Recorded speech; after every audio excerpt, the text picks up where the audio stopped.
मला गॅरंटी नव्हती, म्हणलं पायाने गडबड करतील तर मला जरा बरं वाटतं. डॉक्टर म्हणले सर्वांना सप्रेम जय भीम. आपल्याला माहीत आहे महाराष्ट्रामध्ये एससी उपवर्गीकरण वातावरण चालू आहे. बांधवांनो, उपवर्गीकरण म्हणजे महाराष्ट्र शासनाने आपल्यावर आणलेलं एक भयानक मोठं संकट आहे.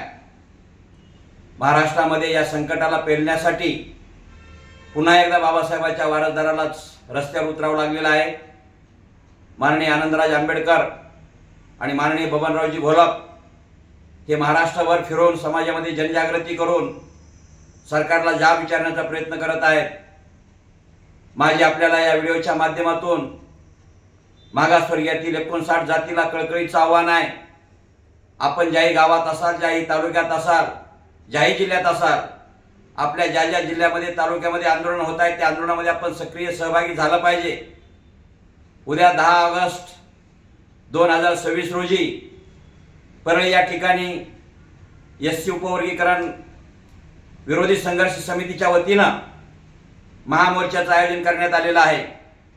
बांधवांनो, या महामोर्चाला तळागाळातील समाज बांधवांनी 1-1 रुपया करून हे आंदोलन उभं केलेलं आहे. शासन जर नमवायचं असेल तर आम्हाला जनतेचा रेटा तयार करावा लागेल आणि जनतेचा रेटा तयार झाल्याशिवाय सरकार आपल्या पाठीमागून हटणार नाही. आणि म्हणून या सरकारला प्रश्न विचारण्यासाठी, या सरकारला जाब विचारण्यासाठी उद्या 10 ऑगस्टला सकाळी 10:30 वाजता सर्व परळी तालुक्यातील नव्हे तर बीड जिल्ह्यातील सर्व 59 जातींना मी आवाहन करतो की आपण ताकदीनं आपल्या घराला कुलूप लावून या मोर्चामध्ये सहभागी व्हायचं आहे.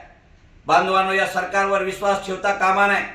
देवेंद्र फडणवीसांनी जरी आपल्याला विधानसभेमध्ये शब्द दिला असेल की मी आपल्याला विश्वासात घेतल्याशिवाय काही करणार नाही, परंतु आमचा विश्वास या सरकारवर नाही. म्हणून जोपर्यंत सरकार महाराष्ट्रातल्या शिष्टमंडळाला चर्चेला निमंत्रण देऊन चर्चा करत नाही, जोपर्यंत आम्हाला आश्वासन देत नाही, जोपर्यंत आम्हाला विश्वास देत नाही की उपवर्गीकरण प्रक्रिया थांबवलेली आहे, तोपर्यंत आपल्याला घरात बसून चालणार नाही, तर रस्त्यावर यावं लागणार आहे. आणि याही आंदोलनात जर सरकार उतरलं नाही, सरकारनं आमचा विश्वास संपादन नाही केला, तर यापेक्षाही तीव्र आणि भयानक आंदोलन आपल्याला छेडावं लागणार आहे.